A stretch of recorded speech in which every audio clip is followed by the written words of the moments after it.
আসসালামু আলাইকুম, কেমন আছেন সবাই? আশা করি সকলে খুব ভালো আছেন। আজকে আমরা পড়বো ফেব্রুয়ারি 1969।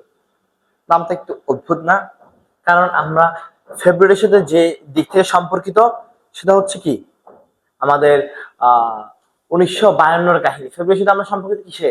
1952 কাহিনী দিয়ে, ঠিক না? 1952 যে ঘটনা, সে ঘটনা দিয়ে আমরা ফেব্রুয়ারির সাথে সম্পর্কিত। কিন্তু 1969 কেন? 1969 গণ অভ্যুত্থান হয়েছিল। সেটা জানুয়ারি থেকে শুরু করে মার্চ এরকম, মানে এই পরিমাণ বিস্তৃত ছিল। কেন? কারণ আমাদের যিনি কবি শামসুর, এখানে ভুল লিখেছে, রহমান লেখা হয়েছে। আমি এই জন্য আসলে খুব বেশি দুঃখিত। এটা রাহমান হবে, শামসুর কি হবে? রাহমান হবে। এটা সবাই ভুল করে, এবং আমার এটা আরেকজন লিখেছিল, আসলে টাইপিংটা আরেকজন করেছে, উনিও একই ভুলটাই করছেন। ফেব্রুয়ারি 1969 কার লেখা? শামসুর রহমানের লেখা, শামসুর রহমানের না। আমি যদিও এটা ওনাকে মানে নির্দিষ্ট করে বলেছিলাম, আমার স্লাইডটা যিনি বানিয়েছেন উনি ভুলটা করেছেন। আমি ওনাকে নির্দিষ্ট করে বলার পরেও করেছে, আমি এর জন্য দুঃখিত। শামসুর রহমান আসলে আমাদের এই কবিতায় এই ফেব্রুয়ারির সাথে 1969 যে সম্পর্ক, সেটা একটু দেখাতে চেয়েছে, অর্থাৎ 1952 সাথে। 1952 আমাদের যে মুক্তিযুদ্ধ হয়েছিল, 1952 আমাদের যে মুক্তিযুদ্ধ হয়েছিল তার সাথে হচ্ছে 1969 1900 কিসের? 69 আচ্ছা, 1969 একটা সম্পর্ক দেখাতে চেয়েছে। 1952 সাথে 1969 কিভাবে? 1952 আমাদের যেসব শহীদরা, মানে আমাদের ভাইয়েরা শহীদ হয়েছিল, তাদের আসলে লেখাগুলো আমাদের কবি দেখাতে চেয়েছে। সরি, তাদের যে মানে আত্মত্যাগ, সেই আত্মত্যাগের ফলে আমাদের নতুন প্রজন্ম, তাদের পরবর্তী প্রজন্ম কিন্তু উৎসাহিত হয়েছিল, এবং সেই উৎসাহিত হওয়ার মাধ্যমে তারা কি 1969 দেশে যখন আসলে দাগ পড়েছে, দেশের জন্য কাজ করে যখন সুযোগ এসেছে, তখন তারা কাজ করতে রাস্তায় নেমে গিয়েছিল। তারা দেশের জন্য জীবন বিলিয়ে দেওয়ার জন্য রাস্তায় নেমেছিল। ওই জিনিসটাকে এখানে কিভাবে বুঝাচ্ছে? ফেব্রুয়ারি 1969, অর্থাৎ 1952 সাথে আমাদের 1969 একটা সম্পর্ক দেখিয়ে এই পুরো কবিতা লেখা হয়েছে। আমরা এখানে দেখি, বলছে আবার ফুটেছে দেখো কৃষ্ণচূড়া থরে থরে শহরের পথে। কবি কি বলছেন? আবার ফুটেছে দেখো, তুমি আবারও দেখো। আবার মানে কি? এখন আবার মানে কি? আবার মানে হচ্ছে আরেকবার, ঠিক না? তাহলে আগে কখন? আগে কখন? আগে হচ্ছে কখন? 1952 সালে। আগে কখন? 1952 সালে। আবার এখন পরবর্তীতে কখন? 1969 সালে। কখন? 1969 সালে। বুঝছো? বলছে আবার ফুটেছে দেখো কৃষ্ণচূড়া। এই কৃষ্ণচূড়া ফুলের রং কেমন? লাল। কৃষ্ণচূড়া ফুলের রং কেমন? এই লালের এখানে একটা সম্পর্ক আছে, কারণ বলছি থরে থরে, থরে থরে মানে স্তরে স্তরে, থরে থরে মানে কি? স্তরে স্তরে, কিংবা বিন্যস্ত করে। বুঝছো? বিন্যস্ত করে, কিংবা বিন্যস্ত করে, ধরে ধরে স্তরে স্তরে, কিংবা বিন্যস্ত করে শহরের পথে। কেমন? নিবিড় হয়ে। নিবিড় মানে হচ্ছে কি? নিবিড় মানে হচ্ছে ঘন। নিবিড় মানে কি? ঘন, কিংবা সন্নিবেশিত।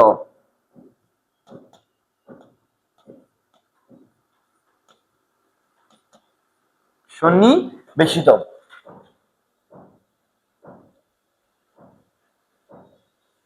বুঝছো? এটা সন্নিবেশিত। বলছে কখনো মিছিলে, কখনো বা একা হেঁটে যেতে যেতে মনে হয়। কবির কি কখনো মিছিলে যেতে যেতে মনে হয়, কখনো বা একা হেঁটে যেতে যেতে মনে হয়। দুই ভাবে মনে হয়। এক, যখন কবি মিছিলে থাকে, কবি যখন একা হেঁটে যায়, তখন মনে হয় কি? ফুল নয়, কি নয়? ফুল নয়। কৃষ্ণচূড়া যে ফুলগুলো, সেগুলো কবি কি মনে হয় না? ফুল হয় না, মনে হচ্ছে ওরা শহীদের ঝলকিত রক্তের বুদবুদ। কবির ওদের কি মনে হয়?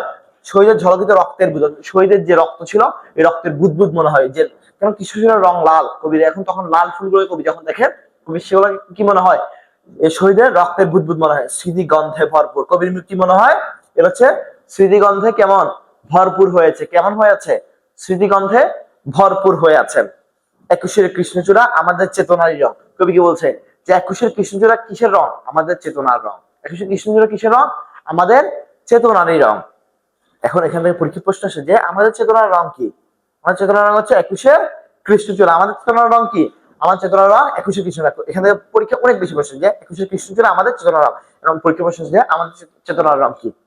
উত্তর কি হবে? একুশের কৃষ্ণচূড়া। বলছে এ রঙের বিপরীতে আছে অন্য রং। এ রঙের বিপরীতে কি আছে? অন্য আরেকটা রং আছে, যে রং লাগে না ভালো চোখে। যে রং কেমন লাগে না?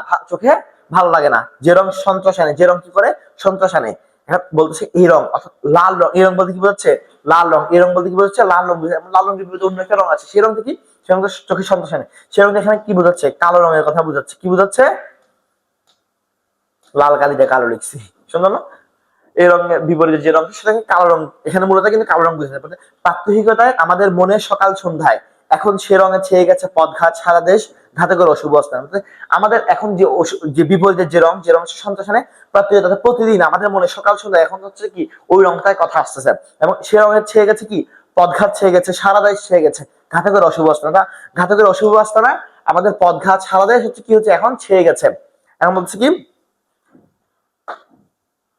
আমি এবং আমার মতোই বহু লোক, কবি বলছে কবি এবং কবির মতোই বহু লোক রাত্রি দিন ভুলন্তি। ভুলন্তি যাচ্ছে কি মনে করো কাউকে মারার পরে একদম জড়ো সড়ো হয়ে শুয়ে আছে, ওই অবস্থায় বুঝছে ভুল, মাটিতে কড়াকড়ি খাচ্ছে, ওই অবস্থায় কি বোঝাচ্ছে ভুলন্তিত। আমি এবং আমার মতোই বহু লোক রাত্রি দিন ভুলন্তিত, ঘাতকের রাস্তা নাই। তারা কি রাত্রি দিন হচ্ছে কি ঘাতকের রাস্তা নাই, রাত দিন হচ্ছে মাই খাচ্ছে, ভুলন্তিত হয়ে আছে। কেউ মরা, কেউ মরা আত্মরা, কেউ মরা আবার কেউ বা আত্মরা, কেউ বা ভীষণ যদি দারুণ বিপ্লবে, এটা বিপ্লবে হবে, কি হবে বিপ্লবে হবে, দারুণ বিপ্লবে ফেটে পড়া, বুঝছে? কেউ বা ভীষণ জিদি এবং দারুণ বিপ্লবে কি হচ্ছে ফেটে পড়ছে, দারুণ বিপ্লবে কি হচ্ছে ফেটে পড়ছে। চতুর্দিকে মানবিক বাগান, কমলবন হচ্ছে তছনছ। কি বলতেছে? চারিদিকে হচ্ছে কি মানবিক বাগান, চারিদিকে কি মানবিক বাগান এবং কমলবন হচ্ছে তছনছ। কমলবন কি হচ্ছে তছনছ হয়ে যাচ্ছে, এটা বলতে কি বোঝাচ্ছে?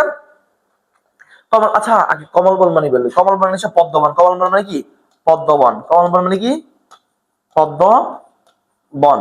কি বলছে? চতুর্দিকে হচ্ছে মানবিক বাগান এবং কমলবন হচ্ছে তছনছ। কমলবন কি হচ্ছে তছনছ হয়ে যাচ্ছে। এটা বলতে মানুষের সাথে মানুষের সম্প্রীতির সম্পর্ক, একটা ভালোবাসার সম্পর্ক, ওই সম্পর্কটা নষ্ট হয়ে যাচ্ছে।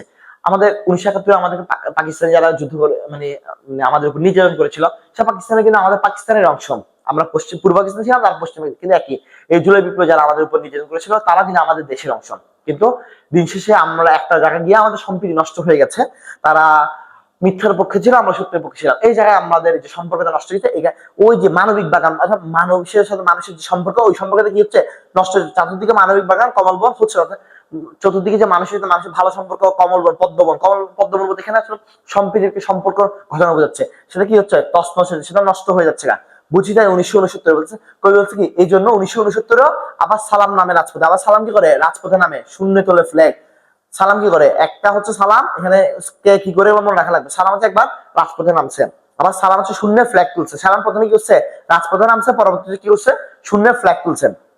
বরকত বুক পাতে ঘাতকের ঘাতকের খাবার সম্মুখে, বরকত কি করে বুক পাতে ঘাতকের খাবার সম্মুখে। তাহলে এই রাজপথে সালাম নামছে এবং শূন্য ফ্ল্যাগ তুলছে সালাম, এর উপর বরকতের কথা বলতে কি বরকত হচ্ছে ঘাতকের খাবার সম্মুখে বুক পাতে। সালামের চোখ আজ আলোকিত থাকা, সালামের চোখ আলোচিত থাকা, সালামের চোখ আজ আলোচিত, পুরো ঢাকা যা হচ্ছে মোটামুটি সব সালামের চোখ, এরকম বোঝাচ্ছে মানে সালামের চোখে মানে পুরো ঢাকার প্রতিনিধিত্ব করতেছে, এরকম অবস্থা।